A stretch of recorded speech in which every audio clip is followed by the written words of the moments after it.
Hi everyone, welcome back to the Balanced Business Coach. My name is Tony Robinson. I am a life coach for leaders and a burnout prevention specialist. I help individuals and teams create more balance within their personal and professional lives so that they can make a bigger and better impact on the teams that they serve.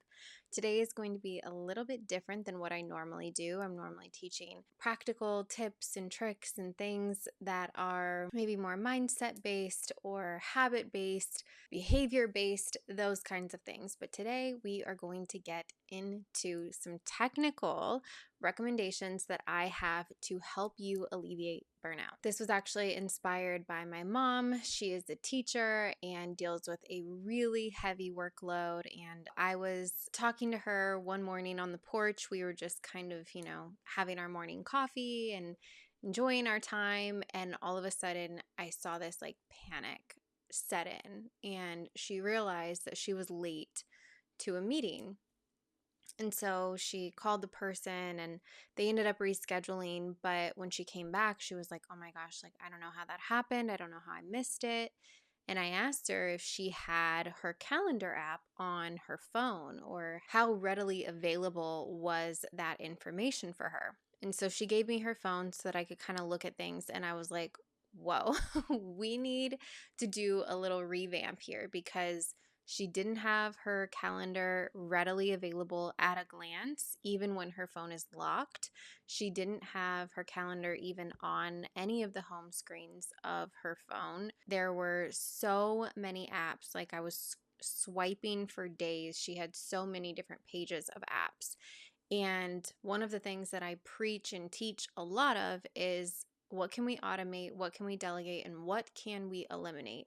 And the reason why the elimination piece is so important is because when we have all of these things that are kind of just crowding us, it really takes up so much brain space that doesn't need to be there because we're constantly getting distracted by these extra things that are in our face, or we're having to switch gears because we have to deal with these things that we're not eliminating off of our plate. So we're still doing them, or we're still looking at them, or we're still receiving information about them. And it just makes our burnout even worse. It makes our stress even worse because it's just more things that we have to deal with.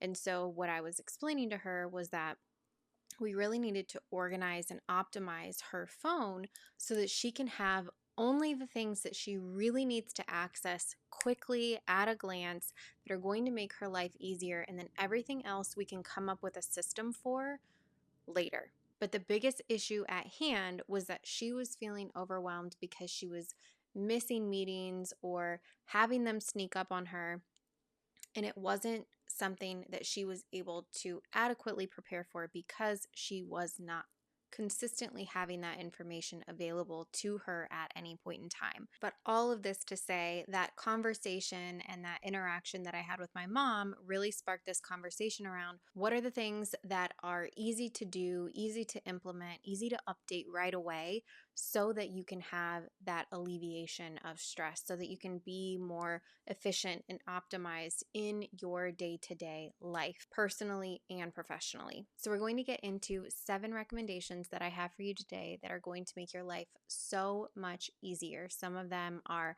actual applications or tech that you can implement. Others are just updates that you can make to your phone. Some are plugins to your browsers, but all of these are going to be tools that I have used, that I have recommended to my clients, that I have recommended to previous coworkers, that have made all of our lives so much easier. So with all of that being said, let's get into it.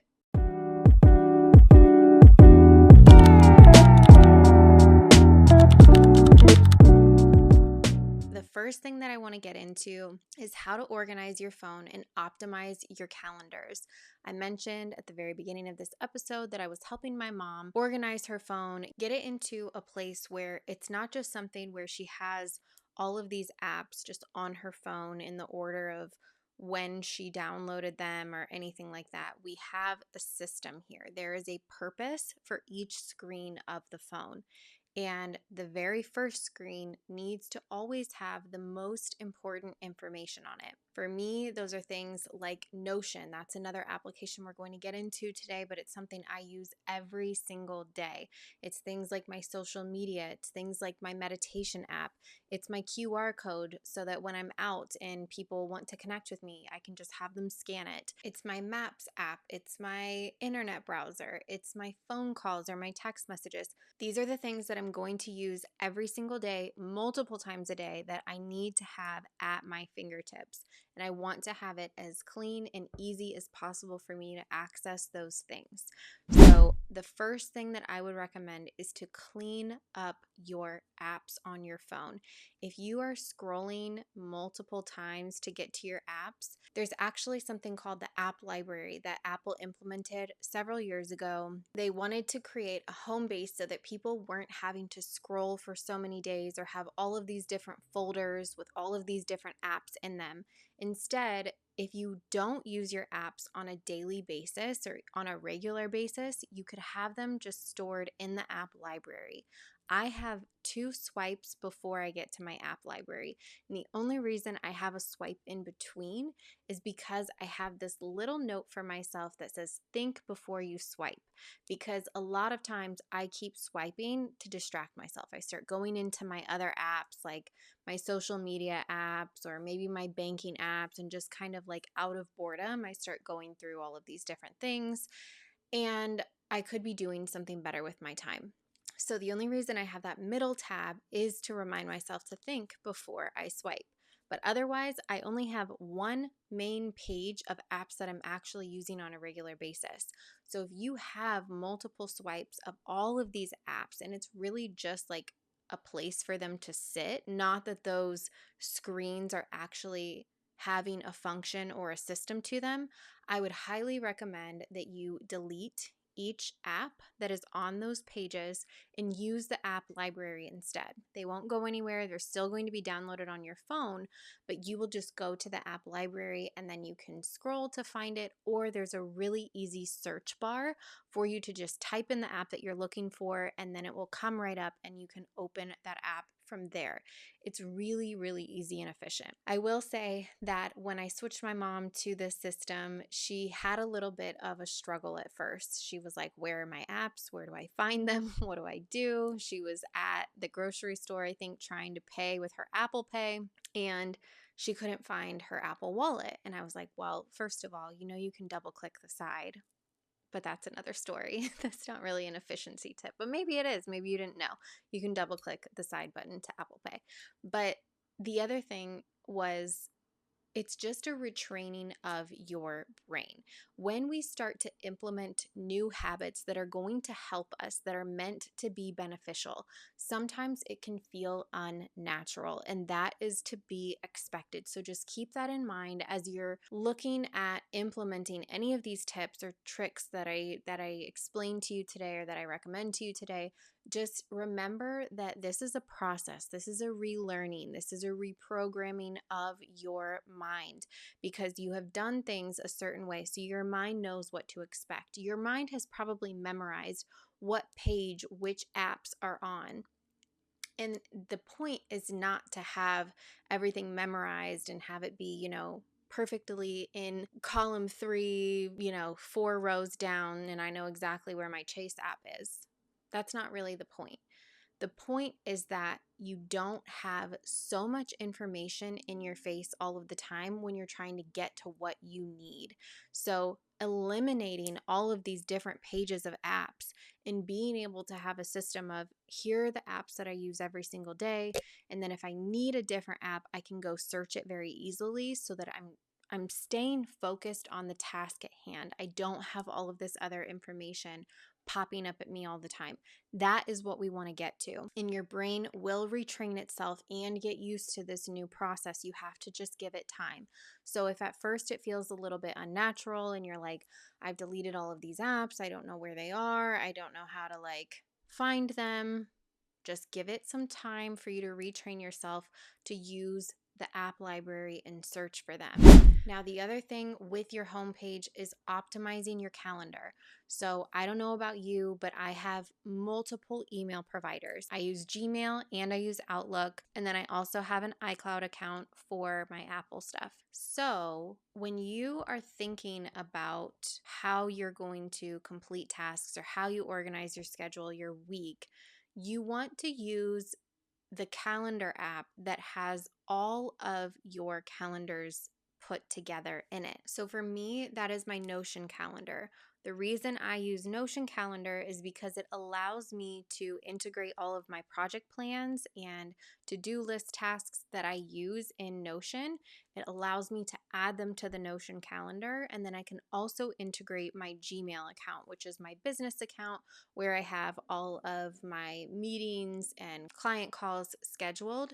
So all of that is integrated into the Notion calendar. Whereas if I were to add my Google Calendar to my home screen, I wouldn't have the Notion information pulling in. Depending on what email providers you use, depending on where you schedule your information or how you use your calendars, it's going to make a difference which calendar apps you actually choose to add to your lock screen, to your home screen. Because again, if I'm adding my Apple Calendar to my home screen, I'm missing a ton of information that I am supposed to be getting to throughout my day. So I'm going to miss something, I'm going to forget something, and that is not going to help me in the long run.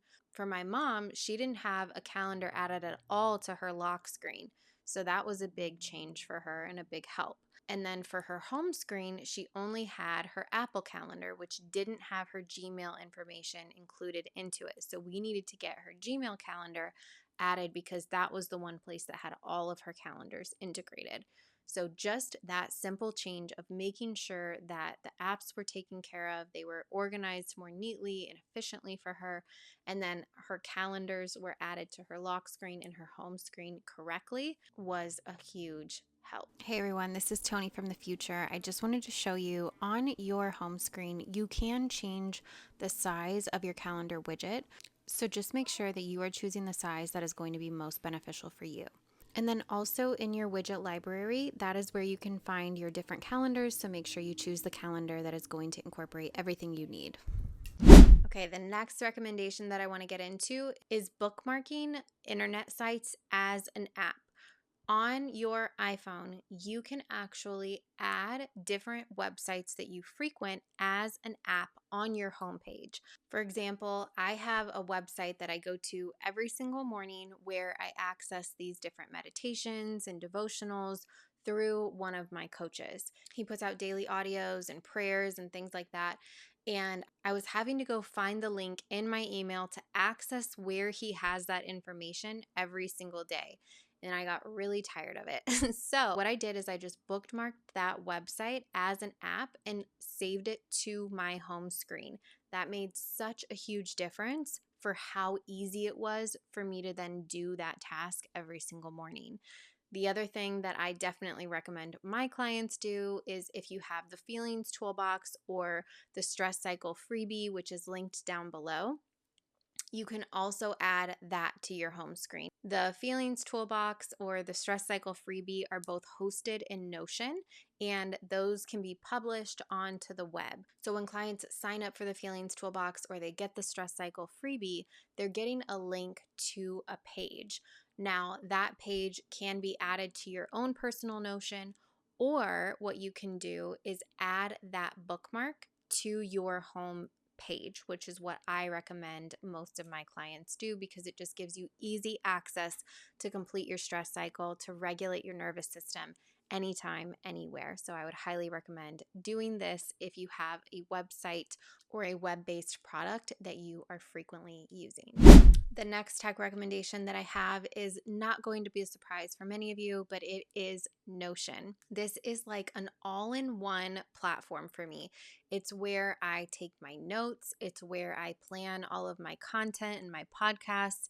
It's where I do all my project plans. It's where I keep all of my client notes and session information so that we can both share this little hub of all of the sessions that we've had, the goals that we're working towards, and it makes it really easy for us to collaborate. In my previous role, when I was an implementation leader, I was using this to plan out all of our implementations. We would create our timelines in there. I would share it with other members of the team and we could collaborate on those.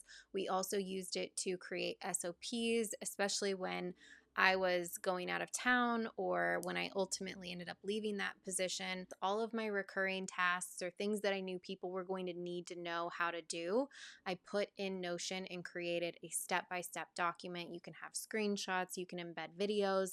It is really so beneficial to be able to share information and store information. I also use this for my annual planning for my personal life. So I have a little life dashboard where I put in all of my goals.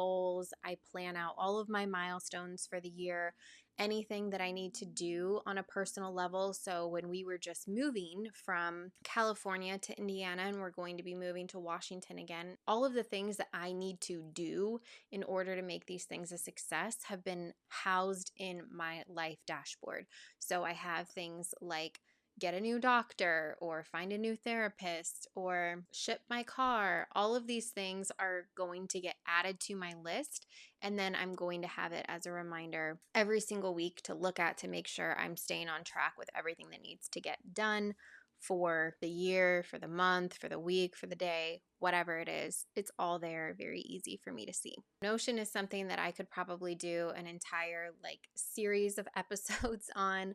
Let me know in the comments if you would be open or want to do some sort of a Notion training or a Notion masterclass, because this is something that I've been using for many, many years, and I've kind of found how I like to use it, like my niche of how to use it. But I know for so many people, it can be really overwhelming to get started.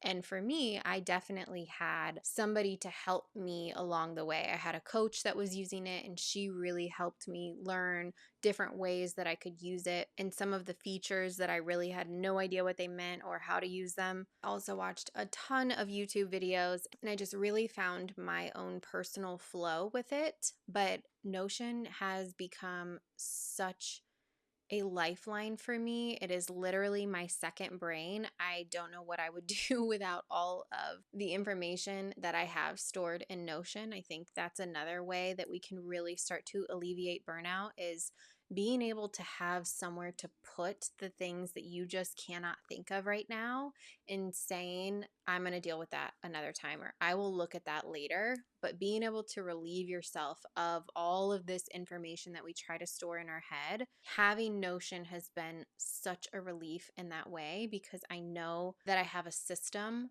for returning to that information. I know I have a system for reviewing that information and ultimately executing on it or taking care of it in whatever way it needs to be taken care of. So yeah, let me know in the comments if you would be interested in some sort of masterclass or workshop on Notion. I've thought about doing it from time to time. I just want to make sure there's enough interest for it. The next tool and the next few tools, these are not sponsored. I do have affiliate links for all of these down below, but these are just tools that I actually use in my day-to-day life that I definitely used back when I was in implementation and tech. They made my life so much easier. They made everything so much more efficient. It just saved me so much time.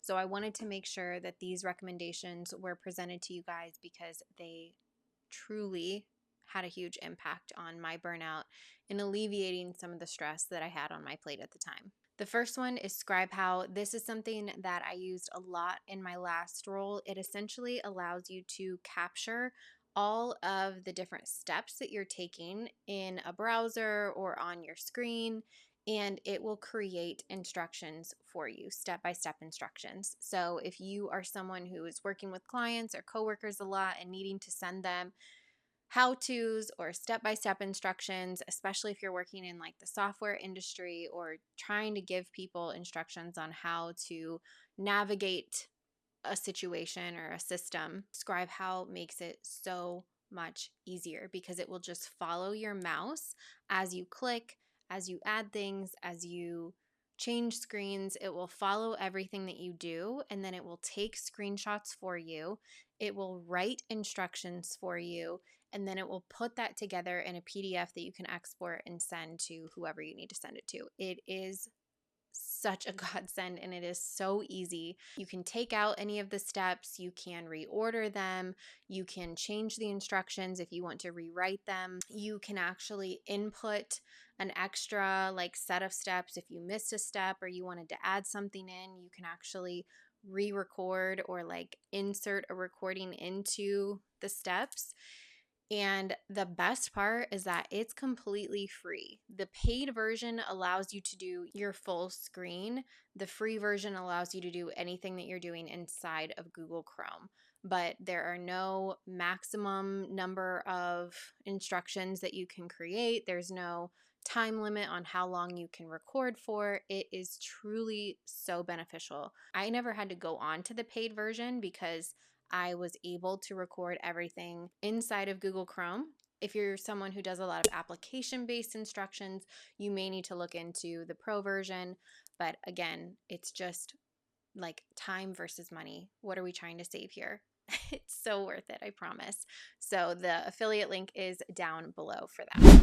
The next product that I used is Loom, or now I use Tella. I used Loom for a while at my old job. I've switched over to Tella. They do about the same thing. It's basically a screen recording that allows you to record instructions or videos of yourself. Unlike Scribe.How, where that is specifically for written instructions and screenshots, this is actual video creation. So it's going to screen record your entire screen, and then it will also allow you to do audio and video recording of yourself if you want to add video or audio instructions as well. The great thing about Loom and Tella is that they will transcribe it for you, and they also use AI to create titles and descriptions. I think Tella has a little bit more flexibility when it comes to how you format the video, whether you want it portrait or horizontal, if you want your face really big or really small or a circle or a square. There's just a lot more customization that way, but the two products are fairly similar. I like Tella better as far as captions go, because with Loom, you have to read the captions on the side, whereas Tella has them kind of subtitle style where you can just read the captions right along the bottom of the screen. I think that's amazing, and I prefer that style of transcribing rather than having to read the entire transcription on the side of the video. So that's something that I liked better about Tella, but both allow you to add extra video in. Tella Pro also allows for branding. I'm not sure if Loom allows for branding, but overall, if you're just trying to increase your efficiency and get quick videos out to your coworkers or clients, either option is going to work really well for you. I do not have an affiliate link for Loom. They do not do affiliations, but my link for Tella is down below if you want to use it. The next one I just recently found, but I really wish I would have had it when I was in my previous position because my emails were so bogged down with like junk. I would spend every single morning just cleaning up my emails from all of the like subscriptions and crap that I would get added into that I didn't need to do anything with, or that were really just like marketing, promotional type of emails. So this application is called Leave Me Alone. Kind of cute. I like it. But it basically allows you to connect your email accounts, and it will tell you all of the different subscriptions that you have active in your emails. So it'll say Abercrombie and Fitch, 29 emails this month. And it'll tell you like who the subscription is for, how many emails you've gotten from them in the last month, and then you can easily just click unsubscribe and it will unsubscribe for you. You get, I think, up to like 10 free unsubscribes, but then after that you can pay $7 one time, and then you can unsubscribe to as many things as you want, and it will also delete those from your inbox while it is unsubscribing, which is such a big help. The fact that it deleted a bunch of the emails that I did not need saved me so much time from cleaning up all of those emails. And I was just thinking about how awesome that would have been, because number one, I don't know about you, but I always used to get that inbox almost full message. And so having something that would just automatically delete all of those messages for me, perfect. Loved that. And only $7 for one time. I mean, I'll pay the $7, okay? So it's going to save you a ton of time every single morning when you're trying to sift through all of that stuff. It's also going to keep you more focused because you're only getting the information that you actually need to be working on, the things that actually require your attention. I mean, we're always going to get copied on those emails that are like, okay, why did I need to be copied on this? But as long as it's something that is not cluttering your inbox from the standpoint of like just marketing random crap that you really are not going to be involved in or need to have any knowledge of. And then I don't know about you, but I've also accidentally deleted something that I did need because I was just trying to like click through and get rid of all of the crap that I missed something and accidentally deleted it. So this also will help you in making sure that you're not getting rid of things that you do need, and it will clean up the things that you don't need. So that is called Leave Me Alone. The link for that is also down below. And then the last one that I want to talk about today is called Make. This is an automation platform that allows you to connect pretty much any application that you could possibly think of to another and create a workflow. So, for example, I have this spreadsheet that I share with a group of ladies that I'm in, and we all add our name, our business, our contact information, what we're looking for in our business, who is our ideal client, these kind of things. And what I wanted to do was create an automation so that anytime someone added a new row or a new person was added to the group and she wanted to share her business information, that we would all get emailed. So I created an automation using Make, and I basically told it that whenever a new row is added in the spreadsheet, to send an email. It was so easy. I just connected the spreadsheet and then I connected my email account so that it would send an email out from my account. And then every single time someone adds a row to that, I get an email that says the person's name, their business, and what they're looking for help on. And it really helps me create such a bigger impact for the women who are adding to the spreadsheet. Another example of what you can do with Make is maybe you love using Notion, which is a Google-based product, but you also have a company that uses Microsoft 365. So you're like, how can I get these two to work together? Because maybe you love using Notion for project management. So maybe you want, when you create a new task in Notion, that it automatically added it to your calendar in Outlook, but you're like, I can't do that right now because the two are not integrated.